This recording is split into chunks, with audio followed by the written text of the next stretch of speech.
এই মুরব্বীর একটু দিয়ে নেই। আমাকে হ্যাঁ হ্যাঁ ঠিকই কইছেন। আমি দেখি ও চা খায় কোন ভাগ দিয়ে, নাক দিয়ে ডালে না, কান দিয়ে ডালে না, কোন ভাগ দিয়ে ডাকে, ওর মুখ তো ঘেরা রয়েছে।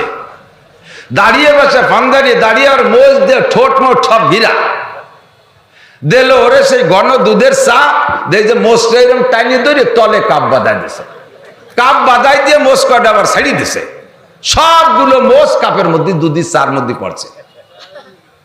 সাদা মোষ, পাকা মোষ এর সাথে যখন ওই গাঢ় দুধের চা মিশে গেছে, এরপরে সে মোষ বেয়ে বেয়ে পড়তেছে, কেমন পচা শিয়েন পড়তেছে। আমি কেন তোর পায়ে ধরি, আমি দুধ চা খাবো না, যা কইছিলাম আমি অর্ডার ফেরত দিলাম। তো মুসলমানের দাড়ি আর মোষ আর হিন্দুর দাড়ি মোষ এক না। অনেকে ঠাট্টা করে ব্যঙ্গ করে দাড়িওয়ালাদেরকে উপহাস করে। বয়স তার চেয়ে কম, কিন্তু যিনি উপহাস করতেছে তার বয়স দাড়িওয়ালার চাইতে 10-15 বছর বেশি, অথচ দাড়িওয়ালার ঠাট্টায় রেখা ও চাচা কয়, কি কয় না? যে চাচা কয় তার বয়স 50, যারে চাচা কয় তার বয়স 25। তাহলে চাচা ভাতিজার সম্পর্ক যদি এইভাবে তৈরি করতে হয়, তাহলে দাড়িওয়ালা তোমার চাচা কবে, কিন্তু তুমি দাড়ি মোছ চাইছে শুনে ক্লিন শেভ হইয়া খোকা সেজে বসে থাকবা, আরে অল্প বয়সে একটা দাড়িওয়ালারে ব্যঙ্গ চাচা কবা, এইটা তুমি সম্মানের সাথে বলো নাই। জিজ্ঞেস করলাম আপনি আমার চাচা বলেন কেন? কয় যে আমার চাচারও দাঁড়িয়ে আছে, আপনারও আছে, সেই হিসেবে কইছি। তাহলে যদি চাই তো তোমার আব্বার কি দাঁড়িয়েছে বলে আছে, তার চাচার দাড়ি বিদায় যদি আমারও দাঁড়িয়েছে বলে চাচা কও, তা আব্বারও দাঁড়িয়েছে, আমারও আব্বা কও, চাচা কও কেন? তুমি এই যে চাচা বলে সম্মান করে আমার চাচা কও নাই, দাড়িওয়ালা বলে ঠাট্টা করে চাচা বলছো। কথা কোন ঠিক ঠিক না? আমার কাছে চাচা কেমন আছেন, আমি চাচা না তুই চাচা, আমি তো আ চাচা, চাচা তুই চাচা, আমি আ চাচা। আল্লাহ পাক বলেন ফাত্তাখাযতুমুহুম সিকরিয়ান হাত্তা আনসাউকুম যিকরি।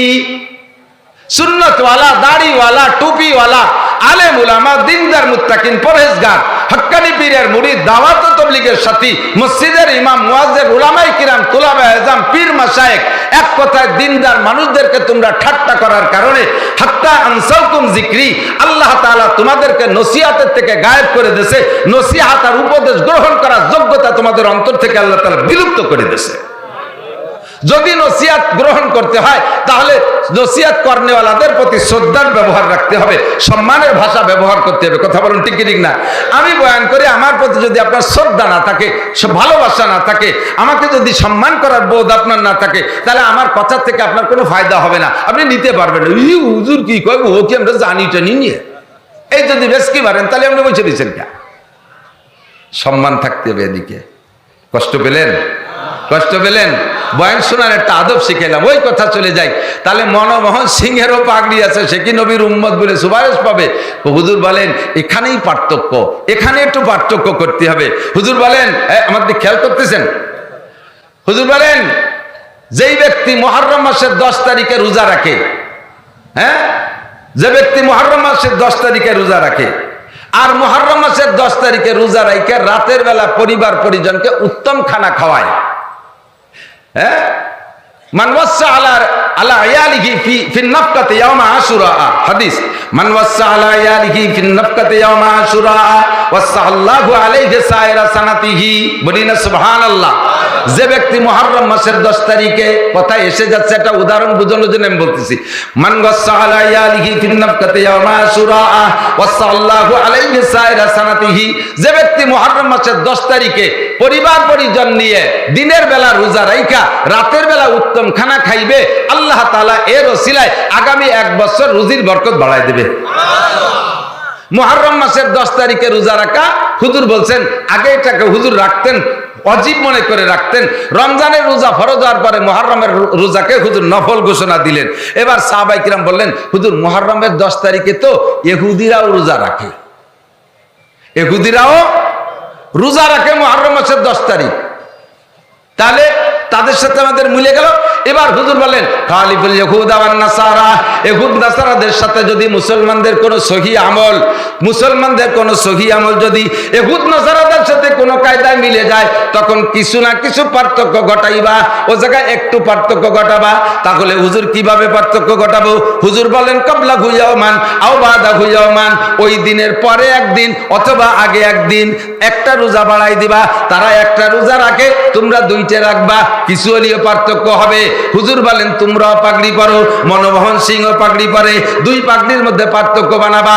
ওরা পাগড়ির নিচে টুপি পরে না, তোমরা পাগড়ির নিচে টুপি পরবা। কোন আমলে যদি মুসলমানের সাথে মিলে যায়, তাহলে কিছু না কিছু দিক দিয়ে আমার নবী শিখারে পার্থক্য শিখে দিয়েছে, ওই পার্থক্যের মাধ্যমে তাদের থেকে আমরা বিচ্ছিন্ন হব। কারণ তাদের সাথে সাদৃশ্য হওয়া যাবে না। আল্লাহ পাক নিজেই বলেছেন, খেয়াল করতেছেন নাকি আমি জানি না, ইয়া আইয়ুহাল্লাযীনা আমানু লা তাত্তাখিযু আদুবি ওয়া আদুওয়াকুম আউলিয়া। আল্লাহ পাক বললেন, হে আমার অন্ধ জগতের অটল বিশ্বাসী পাগলরা, তোমরা যারা পুলসিরাত আছে, হাসর হবে, নাসর হবে, মিজান আছে, হিসাব হবে, আল্লাহ পাকের দরবারে 4টি প্রশ্নের জবাব দেওয়া লাগবে। আল্লাহু আকবার।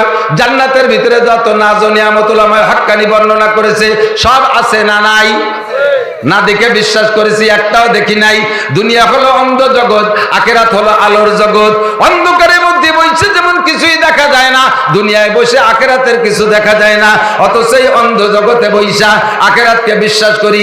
আল্লাহ কয়, ইয়া আইয়ুহাল্লাযীনা আমানু লা তাত্তাখিযু আদুবি ওয়া আদুওয়াকুম আউলিয়া।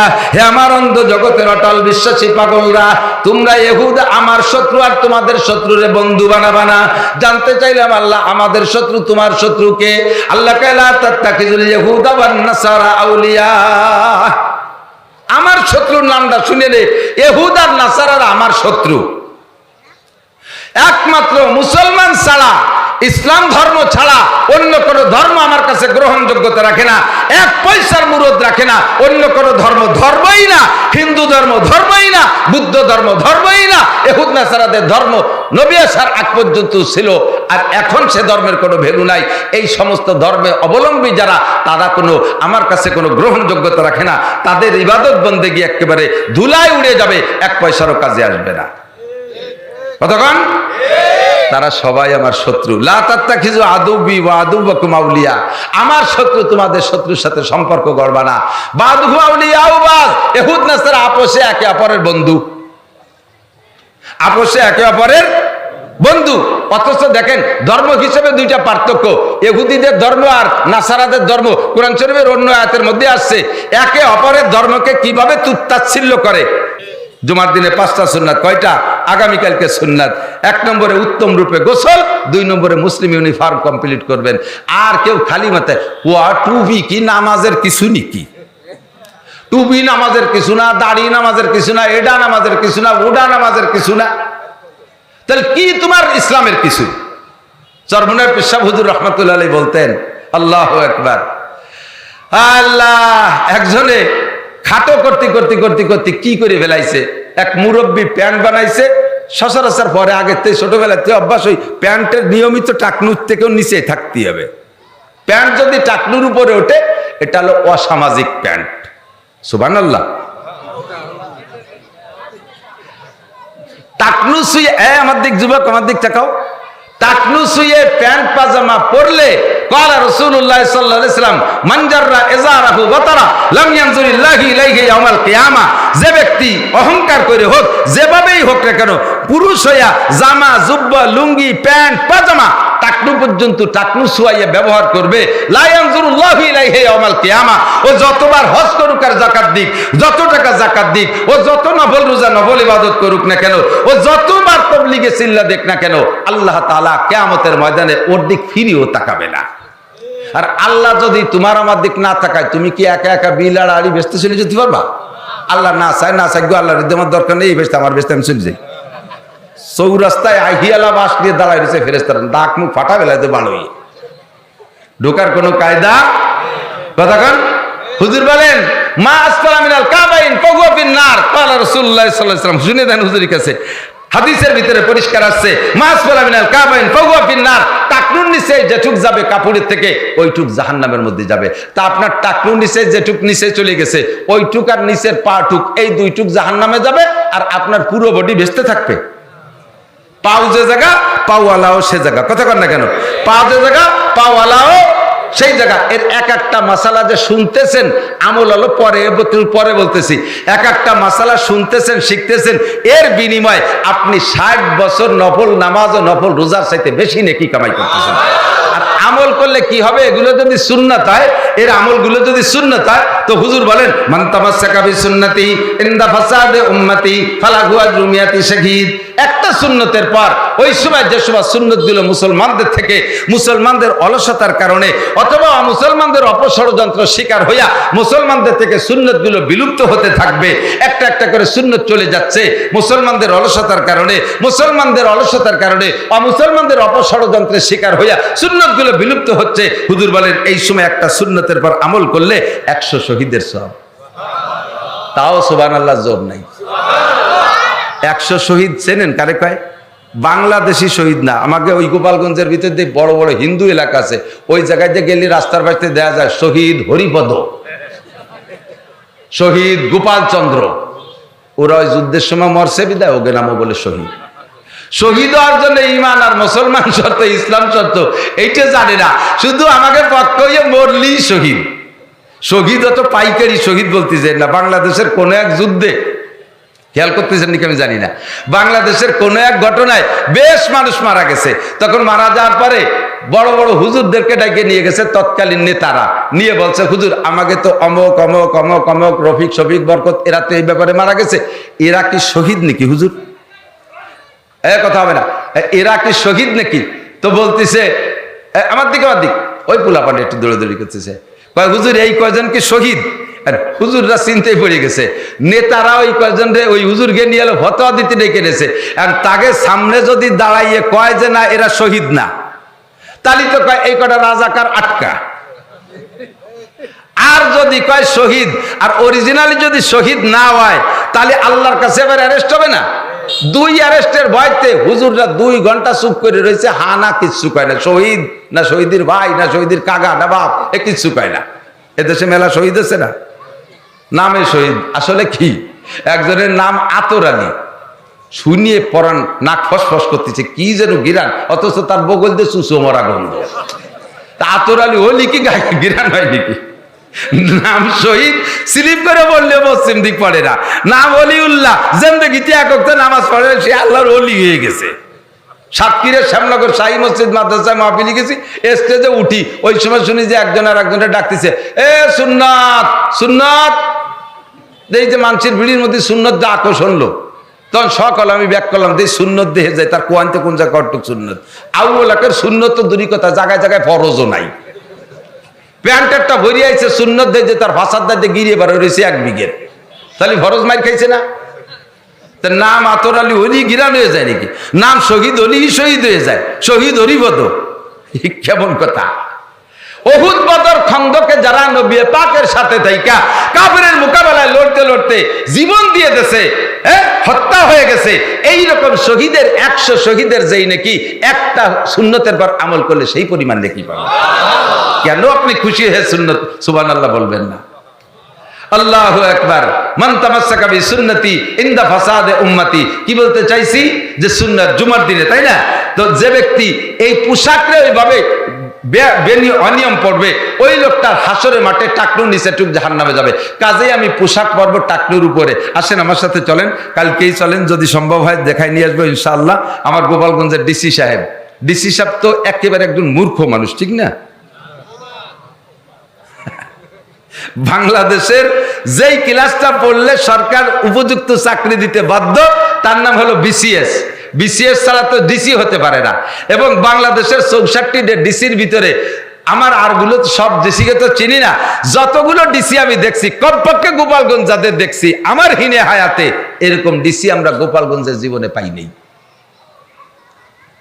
আপনাদের যশোরের সন্তান আমার ডিসি সাহেবের একটা প্যান্টও টাকনু ছোঁয়া নাই, টাকনুর থেকে 4 আঙ্গুল উপরে।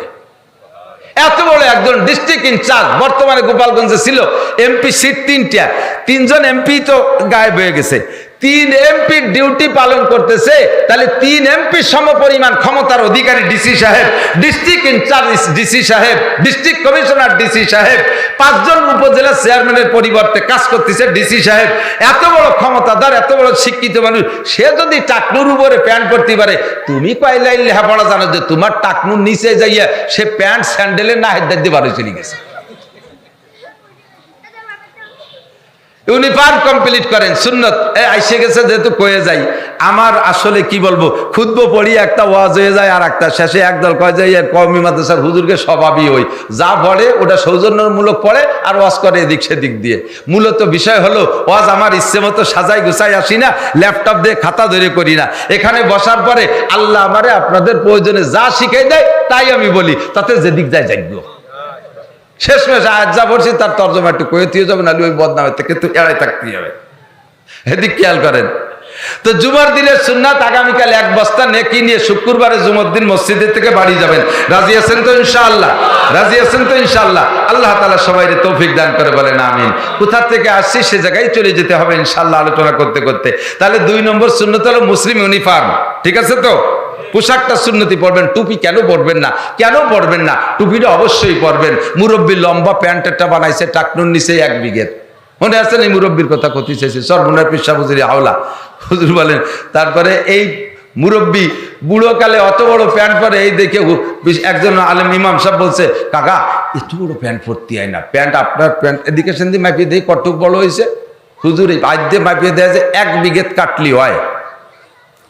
তো চাচা এবার বাড়ি যাইয়া বউরে কইছে, এই প্যান্ট এটা বড় হয়ে গেছে, এবারে নেওয়া যায় না। হুজুর কইছে 1 বিঘে কাটতে, তুমি একটু কাটিয়ে দিও। তো বুড়ো মানুষ, উনি কি দিয়ে কাটবে? তা কাটতে আর সুযোগ পাই নেই বা মনেও নেই।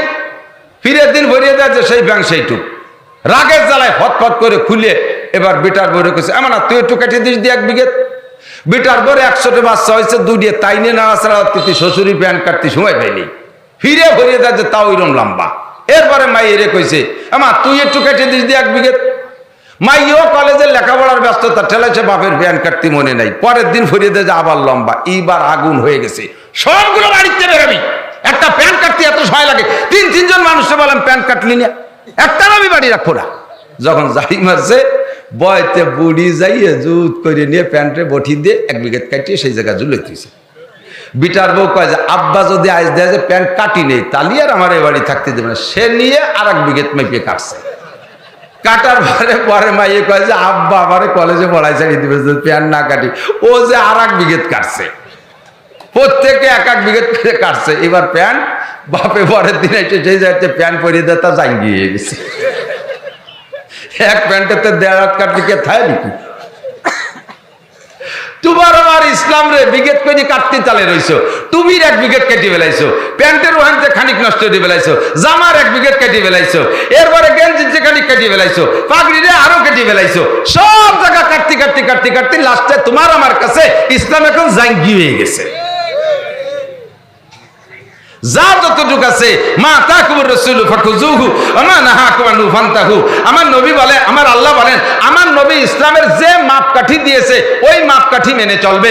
যদি মসজিদের ইমাম সাহেব, নো ডাউট, এদিক তাকান খেয়াল করেন, মসজিদের ইমাম সাহেব, মুসল্লিকে কথা বাদ দিলাম, কোন মসজিদের ইমাম যদি 1 মুঠ লম্বা হওয়ার আগে দাড়িরে কাইটে সাইটে খাটো করে রাখে, আহসানুল ফতোয়া মুফতিয়ারে কিরামের কাছে শুনে রাখেন, আহসানুল ফতোয়া বাবুল ইমামতের ভিতরে আসছে, ওই ইমাম এবং সে থেকে অনেক বড় বড় ফতোয়ার হাওলা দিয়া ইমাম যদি 1 মুঠের আগে দাড়ি কাইটে খাটো করে, ওই ইমামের পিছনে নামাজ পড়া মাকরুহে তাহরিমি।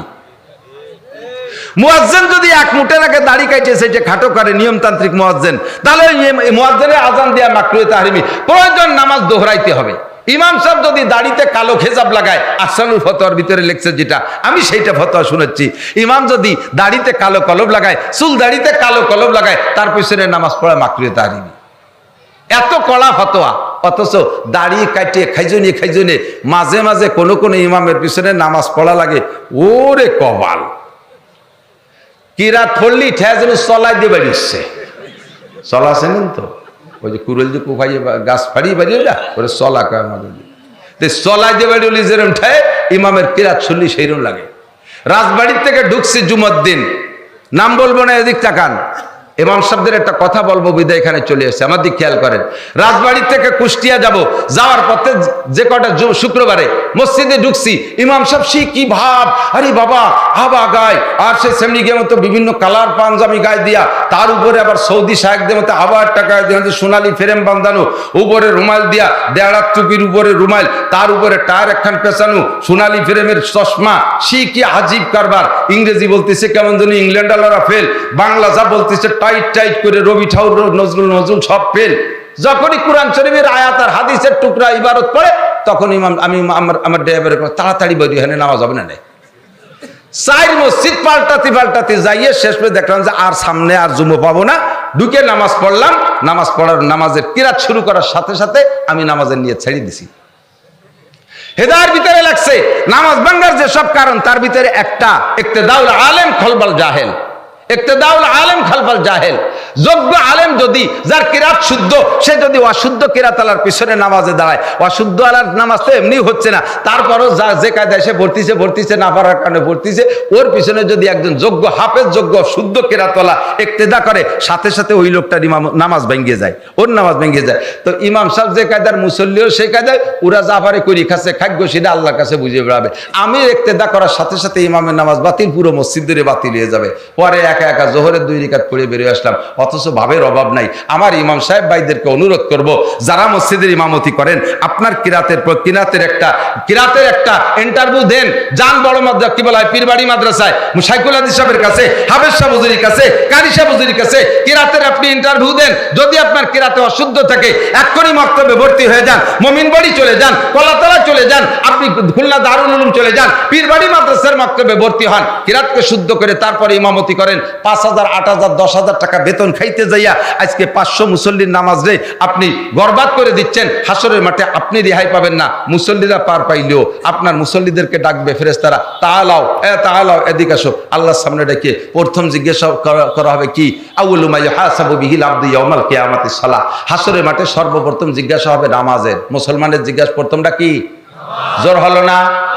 প্রথম প্রশ্ন কি হবে? বলছেন, সবাই বলছেন, বাদ আছে নাকি কেউ বলতি? সবাই রেতে বলাইছি, আমি মামলাতে বেঁচে গেছি। কিয়ামতে আমার নামে মামলা দেবেন, হুজুর আগল বাগর দুনিয়া রস করে গেছে, নামাজের কথাটা একটু বলো না। আল্লাহ তুমি আমাকে চেনো না, আমরা কেমন মানুষ। যদি হুজুর নামাজের কথা বলতো, তাহলে কি আমরা নামাজ ছাড়তাম?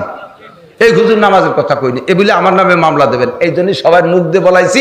আর মুখ দিয়ে বলানোর সাথে সাথে আমার একটা কাজ হয়ে গেছে, কোরআনে আসছে মা ইয়ালফিজু মিন কাউলিন ইল্লা লাদাইহি রাকিবুন আতীদ। যে কথা মুখ দিয়ে বলবেন, আপনার আমল নামে ওইটা লেখা হয়ে গেছে। এই জন্যই মস্ক করাইলাম। হাসরের মাঠে সর্বপ্রথম জিজ্ঞাসা হবে কি? ফামান সালু আসাইর আমালিহি। যে ব্যক্তি নামাজের প্রশ্ন পাস করে যাবে, কোনো ঘাটিতে সে আটকা খাবে না, সব জায়গায় সে পার হয়ে চলে যাবে। এ জাতীয় সমস্যা সমাজে আছে না নাই?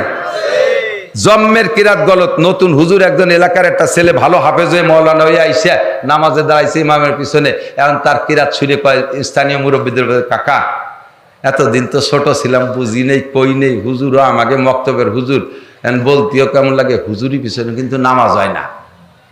এখন এই হুজুরি পিছনে নামাজ হয় না বিদায় হুজুরে পাল্টাতে, এই কথাটা হুজুরে কে কবে, বাবা তোকে হয় না, তোরা আর এক জায়গা পড়িয়ে বেড়া গিয়া এত দিন ধরে রয়েছে, আমাকে মুরব্বী ও আমরা খেদাতে পারবো না, উনি মরা পর্যন্ত আমাকে এই আকাম করতেই থাকুক, উনার মরা পর্যন্ত এই আকাম আমাকে নিয়ে করতে থাকুক। তোর ভালো না লাগে, তুই ওই যে যা পীরবাড়ি মাদ্রাসায় যে পড়িয়ে গিয়ে। এই লজ্জার কোনো দরকার নাই। এই কি বলা হয়, এই জাতীয় সম্মান প্রদর্শনের কোনো দরকার নাই। কিয়ামতের ময়দানে আপনাকে জবাবদেহি করতে হবে নামাজের। আপনি এটাকে স্বজন প্রীতি করে তার সাথে প্রীতি দেখাইয়া এই গলত ইমামকে আপনি স্থায়ী করে রেখেছেন, সে আমাদের লোক, সে আমাদের আপন, সে আমাদের এত কিছু করে রাখছে, এই সে বলার দিন নাই। আপনি এখনই ইমাম চেঞ্জ করেন, আর ইমাম সাহেব যে তাড়াতাড়ি নিজে চেঞ্জ হওয়ার চেষ্টা করেন। আপনি ওখানে জোর করে থাকার ইচ্ছা করেন না।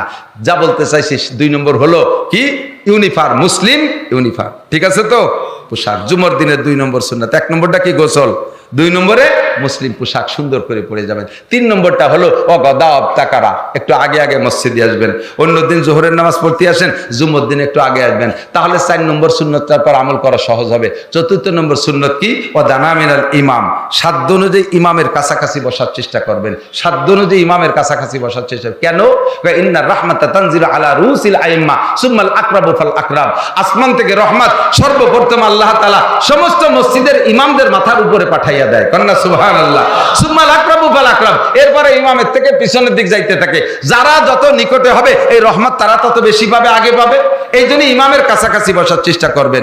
ইমামের কাছাকাছি বসতে যাই আবার যেন একটা মসজিদের মধ্যে গ্যাঞ্জাম সৃষ্টি করে দিয়েন না। আজকে এই কথা, এই মশালা শুনিয়ে লাস্টে যে ফজিলত বলবো, শুনলে যুবকরা পিছিয়ে পড়বে না। আগামীকাল যুবকরা 11টার দিক যাইয়ে সামনের কাতারে বসে রয়েছে। এতদিন যারা 6 নম্বর কাতারে থাকে, আজকে শুক্রবারে যে সেই যুবকরা সব সামনের কাতারে। এখন এতদিন যে মুরব্বীরা সামনে বসতো তারা পিছিয়ে পড়ে গেছে। মসজিদের সভাপতি, মুতাওয়াল্লি, টাইলস দিয়েছে উনি, ছাদের টাকা উনি দিয়েছে, ইমামের বেতন দেয়, খাতি দেয়, পয়সা বেশি দেয়, তাকে একটা বেটু ভাওয়ার আছে না? এই বেটু ভাওয়ারওয়ালারা ইমামের পিছনে দাঁড়ায়। বেটু ভাওয়ারওয়ালারা শুনে রেখে দিন, খেয়াল করেন। বাংলা এসে গেল মেলা তাকুই ফেলে দিলেন কি এর। আমি ছাদের টাকা আমার নাই, আমার মাদ্রাসায় আজকে নিজে 40,000 টাকা ইট কিনে তুইছি, আমি এটা দিতে পারবো না। ছাদের টাকা নাই, এলাকা থেকে কালেকশন করে। আমি তো বক্তা ওয়াজ করতেছি, আমি কালেক্টর না, আমি পারি না। কালেকশন যিনি করার তিনি করছে সুন্দর করে কালেকশন। এক মাঠে 2-3 চার্জ দিলে মাটি নষ্ট হয়ে যায়। একবার সসে ফিরে আবার কি 1 টাকা দেবেন না মাদ্রাসায়, ঠিক আছে? যার সময় 200 করে টাকা দিয়ে যাবেন। আমি তো 1 টাকা দিতে নিষেধ করছি। 1 টাকায় দিয়ে মানে কি হয়, ওই যে একটা বিড়িও তো হয় না। আল্লাহ হেফাজত করুক। আপনারা দেবেন না থেকে হরিপদ দেবে নাকি? নরেন্দ্র মোদী দেবে? আমাকে ওরা দেবে না। আমাকে এটা আমাকে সারাতে মাদ্রাসার ছাদ করতে হবে। সবাই 1, 2, 5 বস্তা 10 বস্তা করে সিমেন্টের দায়িত্বটা আপনারা নিয়ে নেন, পারা যাবে ইনশাআল্লাহ। হুজুর 200 কেজি রড দেবে, মাশাআল্লাহ, আল্লাহ কবুল করুক, সবাই বলেন আমিন। এরকম রড, সিমেন্ট, বালি, খোয়া যা লাগে সবগুলো দেবেন আপনারা। আপনাদের মসজিদ মাদ্রাসা আপনারাই করবেন। আমার মাদ্রাসার মসজিদের ছাদেরটা করতে যে কালেকশন যেটুক ছিল সব করছি। খালকু সব শুয়ে গেছে, আর খেয়ানোর জায়গা নাই। কারণ আরো যে কাজ বাকি রয়েছে, ডেলি দৈনন্দিন যা কামাই করতেছি সব মাদ্রাসার জন্য, মসজিদের জন্য খরচ করে। আজকে তেলের টাকা আমার পকেটে নাই, আজকে তেল কেনার টাকা না। যদি রাস্তায় ইন্দ্রা পয়সা করি না দেয়, আর জাতি যদি তেল ফুল হয়ে যায়, তাহলে ওই বাহি নেওয়া লাগবে। এমন অবস্থায় বাড়িতে রওনা দিয়েছি।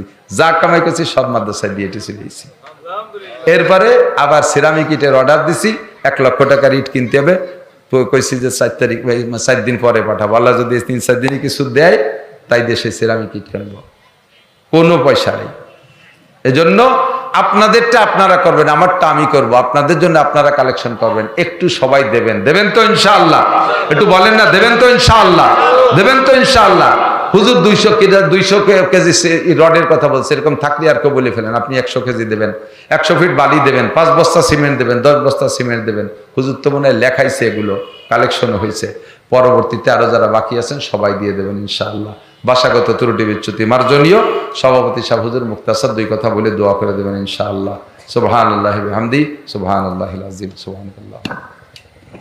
5.5 একটা ঝাঁকি দেশে, তাতেই ছেলেতে বাপের ছেলেকে ফেলাই রেখে চলে যায়, মায়ের সন্তানকে ফেলে রেখে চলে যায়। সকলে যার যার চিন্তায় দৌড়াদৌড়ি করে। আল্লাহ পাক বলেন, ফাইযা নুফিখা ফিস-সূরি ফালা আনসাবা বাইনাহুম। এই বিশাল দুনিয়াকে ধ্বংস করার জন্য যখন সিংহায় ইসরাফিল ফুঁক দেবে, তখন আপন কের সাথে কের কোনো পরিচয় দেওয়ার সুযোগ থাকবে না। আল্লাহু আকবার। ওই দিন কেমন হবে?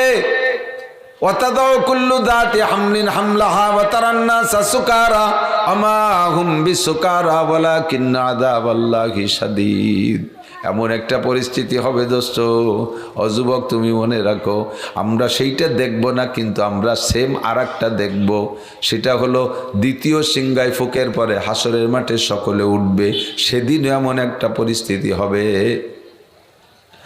আল্লাহু আকবার। ওয়াতারান নাসা সুকারা, মানুষকে তুমি মাতালের মতো দেখবা। মাতাল বোঝেন কারে কয় কোন? তো পাগল আর মাতাল এক না। মদ খাইলে মাতাল হয়, মাথা গোল হলি পাগল হয়। গোল হয় মাথা, কয় পাগল। পাতো লম্বা জীবন বইয়া। মাথায় সমস্যা হলি পাগল, আর মদ খাইলে তারে কয় মাতাল। মদ খাওয়া মানুষ দেখছেন নাকি? দেখছেন না? তাই তো এলাকায় আছে যথেষ্ট শুকনিয়া। আল্লাহ, আমি যাই ওই বিশ্ববিদ্যালয়ের পাশ দিয়ে যখন রাত্রে যাই, ওই সময় ওই মাতালদের সাথে আমার দেখা হয়।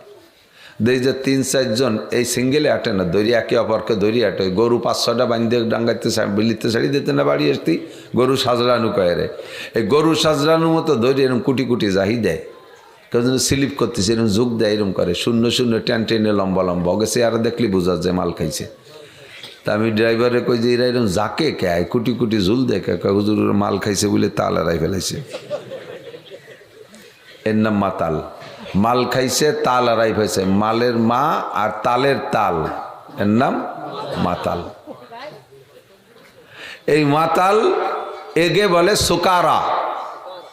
তো মদ খা, বেশি মদ খা মানুষ যেমন হুশ জ্ঞান থাকে না, এলোমেলো করে, হাসরের মাঠে মানুষ ওই রকম হবে। দুইয়ে মাঠে, প্রথম ফুকের সময়ও আর শেষ দ্বিতীয় ফুকের সময়ও। অতারান্নাসা সুকারা, আল্লাহ কায়মা হুম্বি সুকারা, অথচ একজনও মদ খাই নেই।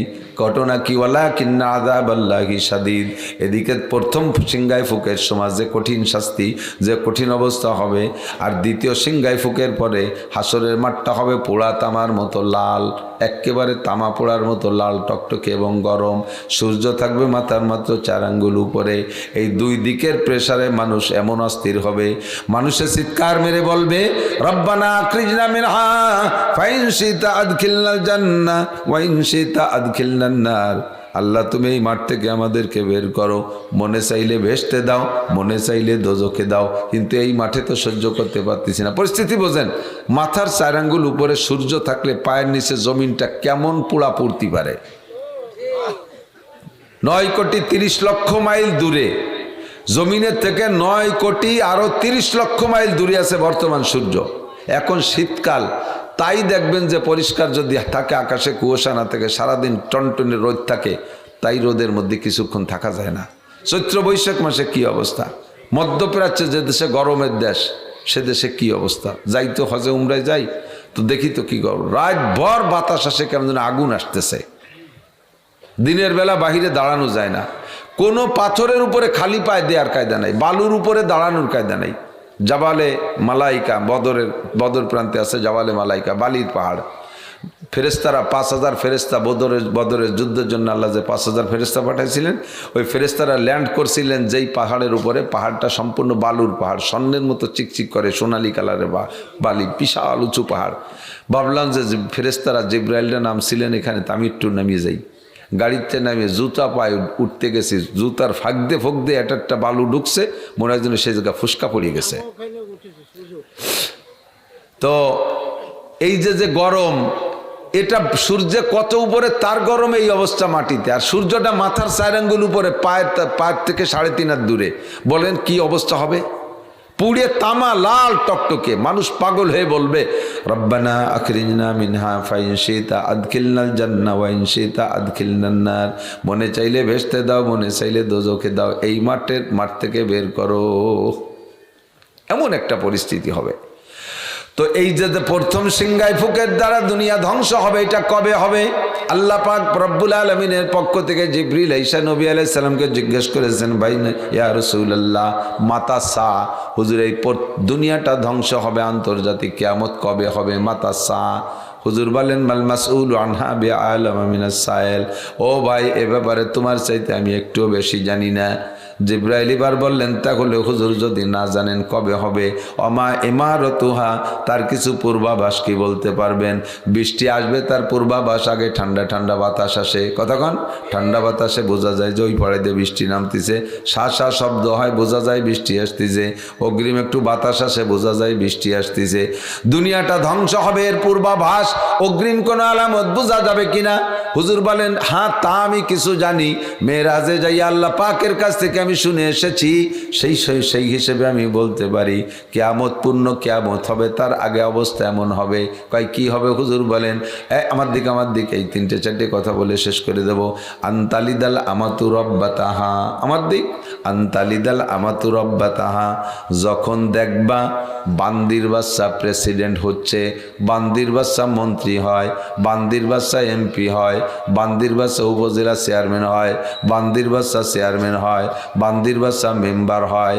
বান্দির বাচ্চা বোঝেন, আজ থেকে 30 বছর আগে যার মা বাড়ি বাড়ি বাসায় বাসায় কাম কাজ করে বেড়াতো বান্দির মতো, 30 বছর পরে এসে আঙ্গুল ফুলে কলা গাছ, এই বান্দির বাচ্চা সমাজের মাতুব্বার হবে। খুঁজলি পাওয়া যাবে কি যাবে না? যাবে কি যাবে না? এই বাড়ির ধারে রাষ্ট্র নরেন্দ্র মোদী, সে কিন্তু চার দোকানদার ছিল, 4 দোকানদার ছিল। ট্যাম্পের ইতিহাসও তাই। আরে এই সমস্ত বড় বড় দামলা যেগুলো, সবগুলোর পিছনের অবস্থা এই। আন্তালিদাল মতো রব্বাতা হায়াক তর্জমা, বান্দির বাচ্চা প্রেসিডেন্ট হবে। ইজা উসিদাল আমরু ইলা গায়রি আহলিহি ফান্তাজিরিসা। এই চেয়ারটা বড় দামি চেয়ার, কাউন্সিলের চেয়ারটা বড় দামি চেয়ার। ও জায়গা বসবে যে তার নামই চেয়ারম্যান। নাম কি? চেয়ারের সাথে চেয়ারম্যান, ঠিক না? বড় দামি চেয়ার, চেয়ারম্যান। এই জায়গাটা বসার জন্য লাগবে কেমন একটা মানুষ। একদিকে দাঁড়াইছে এক গাঁজাখোর, আর একদিকে দাঁড়াইছে একজন মৌলানা অথবা কলেজের একজন প্রফেসর। এই কলেজের প্রফেসর একজন MA পাস ভদ্রলোক। মৌলানা সাহেব তো মৌলানা সাহেব, এই মৌলানা পাইছে 1600 ভোট, আর এই কি বলা হয় প্রফেসর সাহেব পাইছে 2000, আর গাঁজাখোর পাইছে 3500। এই চেয়ারে বসবে যারা, তারা জায়গা পাইনি, গাজা করে এসে চেয়ার দখল করছে। आदमी आगम शुदंदे मुल्क खुदा खर गिरे सदर नशीन सद से गालो जाग जागन पुरकशीद इज्जते दाना गुजश्तो नौबते नादा रसीद कब कहो मादर गुजश्तो जाग जागन पुरकशीद जागा हा जागा गिरफ्तो बुलबुला हैरा परीद सोहबते आदिल गुजश्तो दौरे बे आदिल रसीद। फुल बागाने जे देखी फुलेर उपरे एक फुलेर पर काक बसा और एकटार पर भुतुम पेछे बसा और एकटार पर शकुन बसा और एक फुलेर पर सील बसा और एकटार पर बाज पाखी बसा। এইভাবে ফুলগুলো দখল করে রাখছে যত আইরু বাইরে আদাইমি বাদাইমি পাখিতে। আর বুলবুল পাখি যে ফুলের উপরে বসার যোগ্য সে কোনো ফুল খুঁজে পাচ্ছে না, সে ফুল খুঁজে পাচ্ছে না। সুদখোর ঘুষখোর মাগিবাজ ফাঁকিবাজ লম্পট লুচ্চ বদমাইশ টোন মারে মন মারে রাস্তা মারে খাল মারে ভিজিএফ কার্ড মারে পঙ্গু ভাতা বেশি খায় বয়স্ক ভাতা করতে যে বেশি খায় পয়সা নেয়। আছে না এরকম ভালো ভালো মানুষ? রাস্তা মারে খাল মারে কারেন্টের খাম্বা তার সহ গিলে খেয়ে ফেলায় দেয়।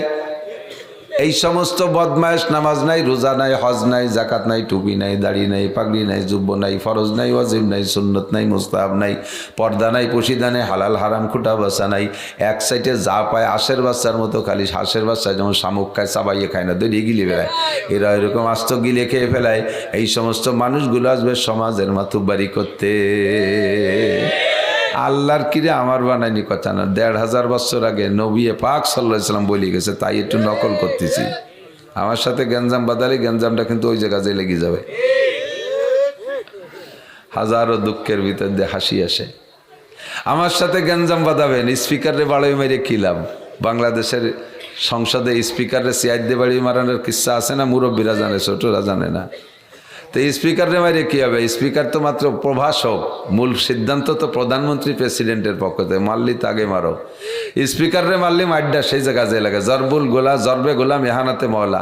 বাড়ির চাকররে মারলি মালিকের অপমান হয়, কথা কন? চাকররে মারলি মালিকের অপমান হয় না? তো আমাদের সাথে গ্যাঞ্জাম করলি গ্যাঞ্জামটা ওই জায়গা লাগবে। আর ওই জায়গা গ্যাঞ্জাম লাগে কোনো বিটা টিকতে পারে না। নমরুদির মতো আন্তর্জাতিক খ্যাতি সম্পন্ন দামড়া সেরা রে আল্লাহ তাআলা শোয়াই ফেলে দেশটা খোড়া মশাই দিয়ে, কথা কন না কেন? ফেরাউনের মতো এত বড় বিশ্ববিখ্যাত আবাল, তারে আল্লাহ পানিতে চুবই মারছে। কারুনের মতো আন্তর্জাতিক খ্যাতি সম্পন্ন ধনী বড় লোক, কত বড় লিডার, তারে আল্লাহ তাআলা মানুষের চুবনি খায় পানিতে, পানির মধ্যে চুবনি খায়। এ শয়তান চুবনি খাইছে মাটির মধ্যে। কপাল খারাপ হলে এরকম উল্টো পাল্টা হয়ে যায়, ঠিক না? তাহলে এক জায়গায় এই জায়গা গ্যাঞ্জাম বাদালি গ্যাঞ্জাম লাগবে ওই জায়গা, আর ওই জায়গার সাথে গ্যাঞ্জাম বাদায় কেউ টিকতে পারে নাই। আর এটা আমার বানানি কথা না, স্বয়ং আল্লাহ নিজেই বলেন, মান আদালি ওয়ালিয়ান ফাকাদ আযানতু বিল হারব, যে আমার অলির সাথে অলিরে কষ্ট দেয়। মানে আদালি ওয়ালিয়ান, যে আমার অলিদের সাথে শত্রুতাই করে, দুশ্মনী করে, গ্যাঞ্জাম করে, ফাকাদ আযানতু বিল হারব, তার সাথে আল্লাহ নিজে যুদ্ধ করে, তার সাথে আল্লাহ নিজে যুদ্ধ করে। আর আল্লাহর যুদ্ধ করতে কামান লাগে না, আল্লাহর যুদ্ধ করতে কামান লাগে না, বন্দুক লাগে না। আল্লাহ শুধু বলবেন ধ্বংস হয়ে যা, ধ্বংস হয়ে যায়। দেখেন বাস্তব আলামত। এর মধ্যে আমলিগির লোকও আছেন, মন খারাপ করবেন না, শুধু শিক্ষা নেওয়ার জন্য বলতেছি। তৎকালীন প্রধানমন্ত্রী শেখ হাসিনা, তার সাথে বাংলাদেশের সবচাইতে বড় দল ছিল আমলীগ, তার সাথে যুবলীগ, তার সাথে ছাত্রলীগ, তার সাথে কৃষক লীগ, তার সাথে মহিলা লীগ, তার সাথে পুরুষ লীগ, তার সাথে তাঁতি লীগ, তার সাথে পাতি লীগ। বাংলাদেশের যত প্রশাসনের যত দল আছে, আর্মি, বিডিআর, নৌবাহিনী, বিমান বাহিনী, পুলিশ, র্যাব, কুবরা, আনসার মানসার যা আছে সব সেই সময় হাসিনের হুকুমে উঠে বসে না। অস্ত্র তো সবই তাদের হাতে। আল্লাহর সাথে যুদ্ধ লাগাই দিয়েছে।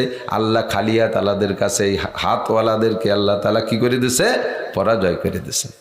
কতগুলো ফুলাপান খালি হাতে যে নারায় তাকবীর দিয়েছে, ওরা হাতিয়ার মাতিয়ার সাইডি দেখি এখন দিক ফলাই চলে গেছে। এটা হলো আল্লাহর যুদ্ধ। এ যুদ্ধ কার যুদ্ধ? ওই জায়গার সাথে ঝামেলা বাঁধাবা, ওই জায়গার সাথে ঝামেলা বাঁধায় কেউ টিকতে পারবা না। কথা কান ঠিক না? আল্লাহু আকবার বলতে চাইছি কি আনতালিদাল আমাতু রাব্বাতাহা, কিয়ামত আসতেছে, তার পূর্বের আলামত হলো 1 নম্বরে বান্দির বাচ্চাই বড় বড় পদগুলো দখল করবে, ভালো মানুষে পদ পাবে না। একজন যোগ্য হাক্কানি আলেম দাঁড়াইছে, তারে ক্রিটিসাইজ করে হুজুরও লোভ সামলাতে পারলো না, আইছে সে গোমের লোভে চেয়ারম্যানই হচ্ছে। আমাকে গোপালগঞ্জে বাংলায় কয়, নিজে যেমন ডেমনি পাড়ার মানুষে মনে করে তেমনি, নিজে যেমন ডেমনি পাড়ার মানুষে মনে করে তেমনি। উনরা ওই টনমন মারিয়ে খায়, মনে করে যে ও জায়গা যে যাবে সেই বুঝি মারিয়ে খায়। আপনাদের যশোরের সন্তান মুফতি অক্কাস সাহেব মণিপুরের এমপি, মনিরামপুরের এমপি ছিলেন এরশাদ সাহেবের আমলে। একই টাইমে এরশাদ সাহেবের কাছে মন্ত্রী এমপিদের জমা দেওয়া লাগতো, টিএ বিল দেখানো লাগতো, ওনার কাছে সই হতো। প্রেসিডেন্ট তো প্রেসিডেন্সিয়াল দেশ ছিল, তো এক টেবিলে বসে একজন মন্ত্রী সে টিএ বিল করে নিয়ে গেল 10 লাখ টাকা, আর একজন 5 লাখ, আর একজন 7 লাখ, 2 লাখ, 3 লাখ, 1 লাখের নিচে কেউ নেই। আর মুফতি অক্কাস সাহেব উনিও মন্ত্রী, উনি তো ধর্মমন্ত্রী, উনি টিএ বিল করছে 35 টাকা। 35 টাকা। হাসতেছে, হুজুর কি 35,000 না 35 লাখ কি লেখছেন? কয় না স্যার, শুধু 35 টাকা। এ কি বিল? কয় যে আমি তো সংসদে আসি, বাইসাইকেল চালাই, কয়টা লিক হয়েছিল তাই সাথেই কয়টা লাগছে।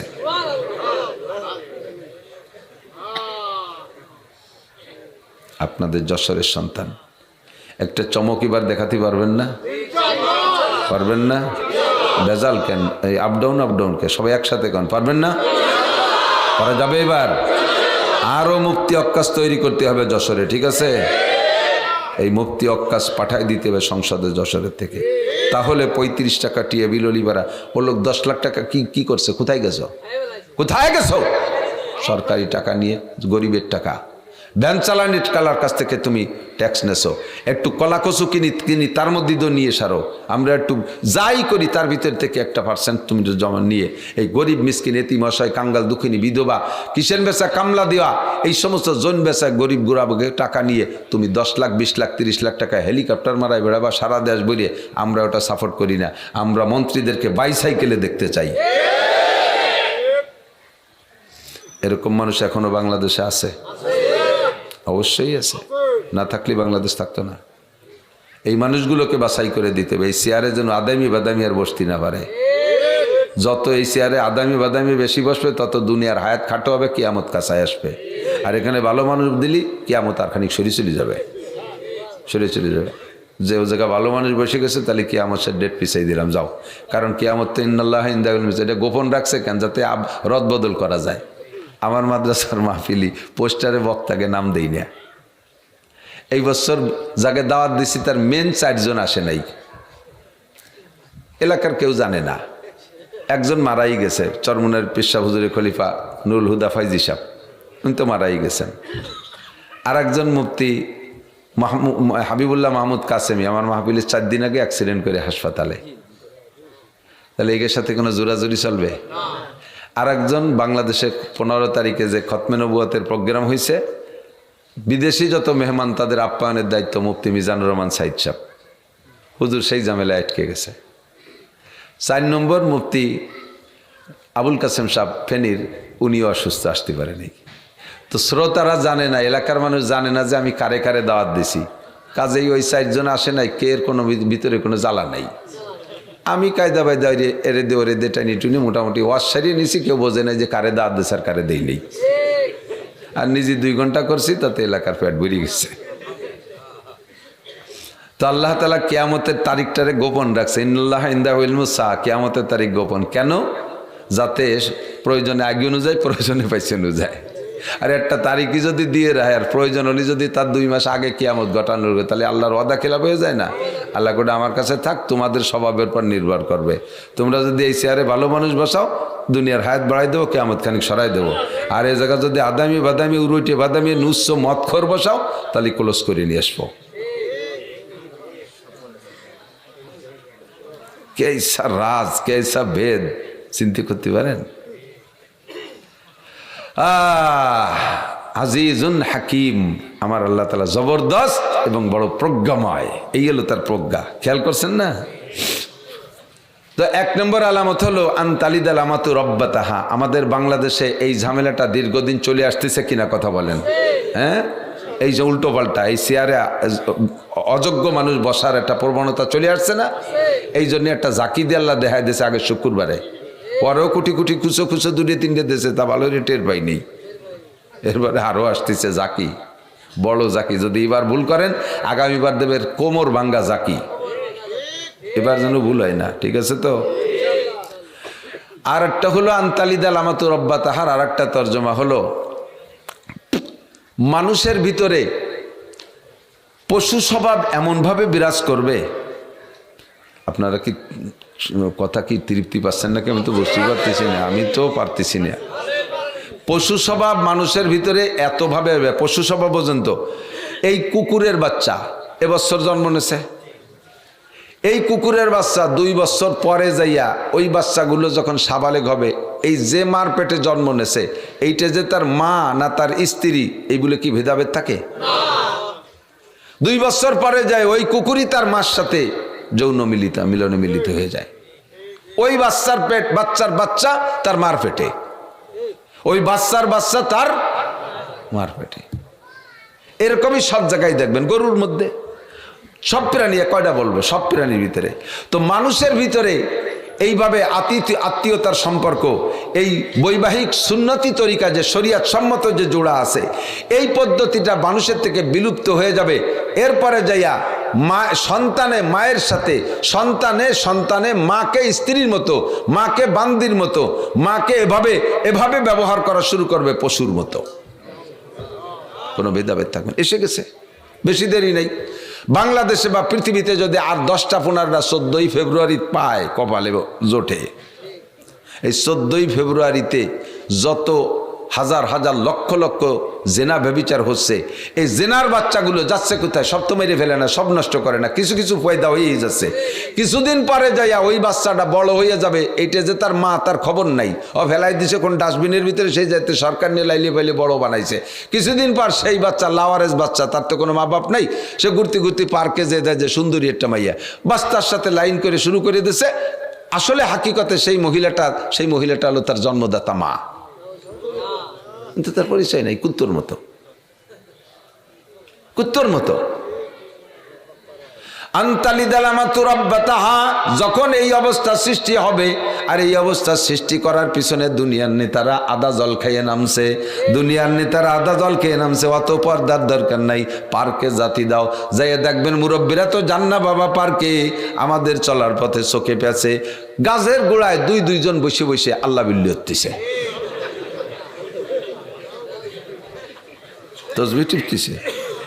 তসবি টিপতেছে, সুবহানাল্লাহ পড়ে না, খালি তসবি টিপে।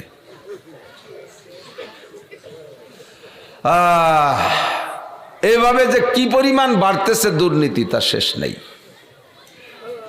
জেনায় দেশটা ভরে যাচ্ছে। জাইরুর বাচ্চা দেশে প্রোটেকশন নিয়েছে দুমসা নিয়া। এটাই হলো আনতালিদ আলামাতু রব্বাতাহা। হুজুর আসছে? আমি শেষ। ও আন্তারাল হুফাতাল আরবারবনা, স্বাস্থ্য পাচ্ছি না, আবার বারান্দি, এখানে না আসলে বারান্দি পড়া লাগে, দাবি ছিল না, আসছি যেহেতু যে ফোন দিচ্ছে বারবার, একটু সে জায়গা যাব। এই কথাটা শেষ করে ওয়া আনতারাল হুফাতাল উরাতাল আলাতা রিয়া শায়াতাতাওয়ালুনা ফিল বুনিয়ান। হুফাত মানে খালিফা, এত অভাবে ছিল যে একজোড়া স্যান্ডেল কেনার পয়সা ছিল না। একটু খেয়াল করেন, পিছনের দিক তাকালেই পাবেন, আমি তো তারই একজন। হুফাত ছাত্র বয়সে ছাত্র ভাইদের ফেলাইনে পঞ্চ সিলাইরির পাইপ দিয়ে ফিতে বানাই আমি পাই দিছি, আব্বা স্যান্ডেল কিনে দিয়ে পয়সা দিতে পারতেন না। আমি কিয়ামতের আলামত। হুফাত ওরাত, পর্যাপ্ত কাপড় ছিল না, আমি তার একজন। ছাত্র ভাইদের পুরন লুঙ্গি পরিয়া আমি লেখাপড়া শিখছি, তাদের পুরন ফেলাইনি জমা। ওরাত আলাতা, ক্ষুদার তাড়নায় মানুষের দ্বারে দ্বারে সাইডে পান্তা পানি চেয়ে খেয়ে বেড়াইছে, এত অভাবী। রিয়াজ শাহ, ভালো যোগ্যতা না থাকার কারণে ভালো কোনো চাকরি পায়নি, মানুষের বাড়ি ছাগলের রাখালি করে বেড়াইছে, কত অভাবী। 1 নম্বরে খালি পাও, 2 নম্বরে বস্ত্রহীন, 3 নম্বরে খাদ্যহীন, অভাবী, ক্ষুধার তাড়নায়, 4 নম্বরে ছাগলের রাখাল। এত দুর্বল মানুষগুলোকে দেখবা, এত তাওয়ালুনা ফিল বুনিয়ান, বিল্ডিং বানাইয়া পাল্লা দিচ্ছে, কাঠটা কত উঁচু। আগের পুরনো জমিদারকে বিল্ডিং 3 তলা, ধম করে 1 তলা 105 তলা। ওর কয়খান গাড়ি, তার চেয়ে আমার গাড়ি। লোকটার পিছনের ইতিহাস কিন্তু ওই, খালি পাও, ল্যাংটা, বাতের অভাবে ঘুরে বেড়েছে, ছাগলের রাখাল। সে হঠাৎ করে আঙ্গুল ফুলে কলা গাছ, ওই লটারি ছাড়ছে, 10 টাকা দিয়ে কিনে থুয়ে দিয়েছে ঘরে। 3 বছর পরে লটারি টান আসছে, দেখে যে আমেরিকান ভিসা, একে টানে চলে গেছে, একে ফাঁদে আগা সারা চলে গেছে আমেরিকায়। যাইয়ে মাসে 5 লাখ টাকা, যশোরের প্রাণ কেন্দ্রে 10 তলা বিল্ডিং। এত তাওয়ালুনা ফিল বুনিয়ান, কথা কন এরম আছে না নাই? এগুলো সব কিয়ামতের আলামত। চলে যাওয়ার পরে উনি অতক্ষণ পর্যন্ত জিবরাইল বলে পরিচয় দেয় নাই। চলে যাওয়ার পরে হুজুর সাহাবায়ে কেরামদেরকে বলতে, আতাদরুনা মান হাজা, ইনি যিনি এসেছিলেন চেনো উনি কে? আল্লাহ রসুল আলম, আল্লাহ রসুলই ভালো জানে। তো বললেন ইন্নাহু জিবরিল আতাকুম ইয়াল্লিমুকুম দীনাকুম, উনি জিবরাইল, উনি আসছিলেন তোমাদেরকে দিন শেখানোর জন্য। পিছনে অনেক কথা রয়ে গেছে, সেটুক বলি নেই। কিয়ামতের আয়াত বলছি আর কিয়ামত বললাম। তো আন্তর্জাতিক কিয়ামত রয়েছে সামনে, কওমি কিয়ামত এটা চলতেছে, এখনো চলতেছে। আর ব্যক্তিগত কিয়ামত এনি টাইম এভরিডে, কতক্ষণ। আমার মার কিয়ামত আজকে হয়ে গেছে, দুনিয়ার দিনের শেষ দিন, পেরে 100 বছর বয়স পেয়েছেন আমার মা, চলে গেছেন আজকে দুনিয়ার থেকে। আখেরাতের দিনের শুরু দিন। আমি সকলের কাছে আগেও পড়ে নিছি আলহামদুলিল্লাহ। আমরা এখন দুরূদ শরীফ পড়ি, যে 3 কুলহু পড়েছি, এক খতম। হ্যাঁ বায়েজিদ ভাই, আমি নাম কই নেই, নির্বাচন সবটুক করে দিছি। এই যে আপনাদের এই সিটের প্রার্থী ইসলামী আন্দোলনের থেকে, ইসলামী আন্দোলনের পর আইনজীবী সুপ্রিম কোর্টে, তাও ঢাকায় আলহামদুলিল্লাহ। আরেকটা বিষয় হলো যে আমাদের এবার একটা প্লাস পয়েন্ট কি, 8 দল না, আজকে শুনলাম 12 দল হয়েছে। আল্লাহর রহমতে বাংলাদেশে তো দলের অভাব নাই, প্রায়ই আসতেছে। 1 দল বাদে আর সব দল মনে হয় 1 দল হয়ে যাবে। তো সব দল মিলেই একজন পাবে প্রার্থী। যদি আপনাদের এই সিটে এই সব কয় দল সম্মিলিত ভাইরে দেয় উনি, অথবা যে দলেতে যাকেই দেখছে তারও আবার আমরা সবাই মিলে আমরা তার কাজ করব, ঠিক আছে? তো এই 12, 13, 14, 15, 20 দলের মধ্যে থেকে যেই আসুক সেই আমাদের লোক। আমরা এবার তাকে কোরআন সুন্নাহ সামনে রেখে, এই পতাকা সামনে রেখে তারে ভোট দেব। তো ব্যক্তি হিসেবে আপাতত আমাদের নজরে আমাদের অ্যাডভোকেট সাহেব, ওনাকে আমাদের ভালো লাগতেছে। তো বায়েজিদ সাহেব, আল্লাহ তাআলা যেন ওনাকে আমাদের জন্য কবুল করে, একটু বলেন আমিন, যেন ওনাকে সামনে নিয়ে আমরা লড়তে পারি, ঠিক আছে? আল্লাহুম্মা আমিন। রব্বানা যালামনা আনফুসানা ওয়া ইল্লাম তাগফির লানা ওয়া তারহামনা লানাকুনান্না মিনাল খাসিরিন। রব্বানা ফাগফির লানা যুনুবানা ওয়া কাফির আন্না সাইয়্যাতিনা ওয়া তাওয়াফানা মা'আল আবরার। আয় মেহেরবান আল্লাহ, আমাদের জীবনের সব গুনাহ মাফ করে দেন, আমাদের মরহুম মুর্দাগানদের গুনাহ খাতা মাফ করে দেন। আব্বা মা, দাদা দাদি, নানা নানি, আপনজন যারা বর্তমানে আগে পিছে দূরে মারা গেছে, আল্লাহ সকলের কবর আযাব মাফ করে দেন। সমস্ত মরহুম মুর্দাগানদের কবরে জান্নাতের দরজা খুলে দেন। খাস করে আল্লাহ, আমার মা আজকে দুনিয়ার থেকে চলে গেলেন। রব্বুল আলামিন, আমার বড় দরদি মা, আয় আল্লাহ, আমার মা চলে গেছে, দুনিয়ার মাকে ডাকতে পারবো না। রব্বুল আলামিন, আমার মা যেমন আমাদেরকে ছোটবেলায় লালন পালন করেছে, আপনি আজ থেকে আমার মাকে আপনার রহমতের চাদরে সেভাবে আবৃত করে নেন।